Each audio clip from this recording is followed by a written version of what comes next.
கனிவுள்ள பெண்ணா சொல்லுங்க. பார்த்தாலே கனிவுன்னா என்னது? ஒரு தன்மையான பெண்ணுக்கு புகழ் வந்து சேரும். சொல்லுங்க.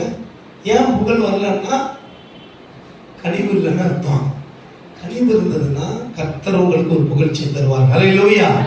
அது வீட்டுக்காரனையும் புகழ்ச்சி கிடைக்கும், வெளியிலையும் புகழ்ச்சி கிடைக்கும், எல்லா இடங்களிலும் புகழ்ச்சி கிடைக்கும். முயற்சி உள்ள ஆணுக்கு செல்வம் வந்து குவியும். கைத்தட்டுக்கு ஒரு நல்ல ஆண் முயற்சி உள்ளவனா இருக்கணும். முயற்சினா என்னங்க?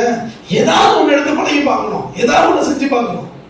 நீங்க பெரிய பெரிய பிசினஸ் எல்லாம் பாத்தீங்கன்னா முயற்சி செய்யாம அவங்க பெரிய ஆள்லாம் வரல.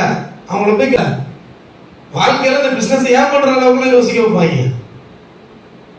முயற்சி பண்ணுகிற ஆண் சொல்லுங்க. முயற்சி சோர்ந்து போயிடக்கூடாது. சொல்லுங்க. முயற்சி உள்ள ஆணுக்கு செல்வம் வந்து எப்படி இருக்குதுயா?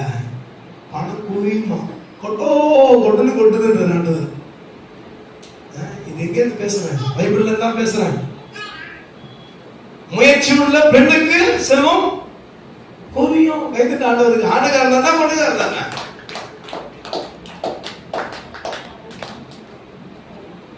அர்த்தம் மாதிரி ஆண் என்று இல்ல, பெண் என்று இல்ல. முயற்சி உள்ள ஒரு சில வீட்டுல பெண்கள் மூலியம் வேலை செய்வாங்க. முயற்சி செய்யுங்க. முயற்சி செஞ்சீங்கன்னா உங்க வீட்டுல செல்வம் வந்து குவியும்.